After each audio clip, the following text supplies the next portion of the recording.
इधर उधर देख ले। आज हमने इसमें डिस्कस करना है शेप ऑफ पीरियोडिक टेबल की। पीरियोडिक टेबल की जो है वो शेप जो बनी हुई ये कैसे है और इसके अंदर ये एलिमेंट्स को जो हमने अरेंज किए ये किस तरह है। तो आपको जिस तरह शुरू से मैंने बताया कि पीरियोडिक टेबल में जो एलिमेंट्स को हम रखते हैं तो उसकी ये सबसे पहली चीज़ है कि आपको हर एलिमेंट के एटॉमिक नंबर का पता हो। तो एटॉमिक नंबर जिसका सबसे कम है वो है हाइड्रोजन और उसको हमने सबसे पहले रखना है। ठीक है, हाइड्रोजन से हम शुरू करते हैं। अब अगर आप देखें हाइड्रोजन सबसे पहले है लेकिन उसके बाद जो दूसरा एलिमेंट है वो उससे दूर है और वो एंड पे है और उसका एटॉमिक नंबर 2 है।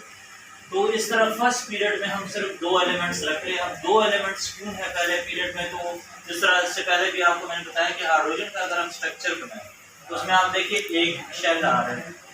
हीलियम का हम स्ट्रक्चर बनाते तो उसमें भी एक शेल आ रहा है।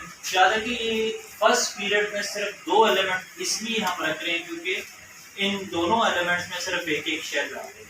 ठीक है, तो याद है कि फर्स्ट पीरियड में हर वो एलिमेंट हम रख सकते हैं जिनमें सिर्फ आपके पास एक शेल है और वो 2 ही एलिमेंट है हाइड्रोजन हीलियम। हाइड्रोजन और हीलियम को एंड पे क्यों रखा गया, क्योंकि याद है कि ये इसका शेल कंप्लीट हो जाते हैं।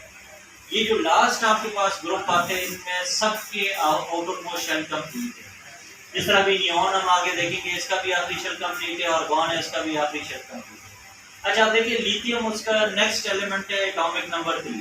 तो ये होना चाहिए था कि लिथियम इधर होता, 3 इधर आ जाता, लेकिन इसको हमने इधर क्यों लिखे नेक्स्ट पीरियड में, क्योंकि लिथियम का स्ट्रक्चर देखें तो फर्स्ट शेल में इसके 2 इलेक्ट्रॉन है और नेक्स्ट में इसके जो है 1 इलेक्ट्रॉन आ जाते हैं, तो टोटल इसमें शेल 2 हो गए। तो इस पीरियड में हर वो एलिमेंट मौजूद है जिनमें 2-2 शेल है। ठीक है, जिस तरह आप देखिए नियॉन सबसे आखिर में इसमें आ रहा है, क्यों, क्योंकि नियॉन जो है ना वो अगर आप देखिए तो उसके लास्ट में 8 इलेक्ट्रॉन आ रहे हैं, दूसरे शेल पूरे हो जाते हैं, तो नियॉन पे ये पीरियड एंड हो जाता है। ठीक है, तो हर एक में आपके पास जो पीरियड एंड हो रहे हैं वो कब हो रहे हैं, जब शेल कंप्लीट हो रहा है। पहला शेल कंप्लीट हुआ तो फर्स्ट पीरियड खत्म हो गया, नेक्स्ट शेल कंप्लीट हो गया तो नेक्स्ट शेल खत्म हो गया। ठीक है, पीरियड खत्म हो गया। अब आपको जो है ना थर्ड वाला देखते हैं। ठीक है, आपके वैसे सिलेबस में 4th तक उन्होंने डिस्कस किया। थर्ड पीरियड में हमने Na से शुरू किया है, क्यों, क्योंकि Na का स्ट्रक्चर देखें तो तीसरा शेल इसी से शुरू हो रहा है। ठीक है, पहले में 2, नेक्स्ट में 8 और तीसरे में 1।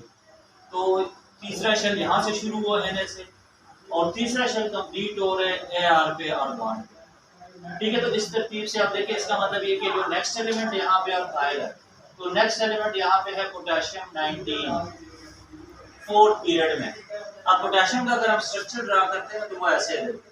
पहले शेल में आपके पास 2, नेक्स्ट में आपके पास इसमें 8 इलेक्ट्रॉन्स है और नेक्स्ट में फिर आपके पास जो है वो इसमें 8 इलेक्ट्रॉन।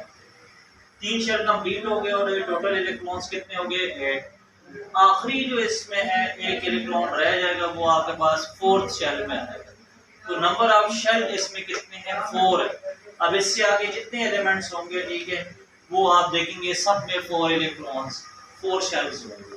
ठीक है, तो इसका मतलब है जो टेबल बनाया गया है ये किस बेस पे है, ये हमने इस बेस पे बनाया कि इसमें हम ये देखते हैं कि इस एलिमेंट के शेल कितने, जितने उसके शेल होंगे उतने उसको हमने क्या करना है उसी पीरियड में उसको रखना।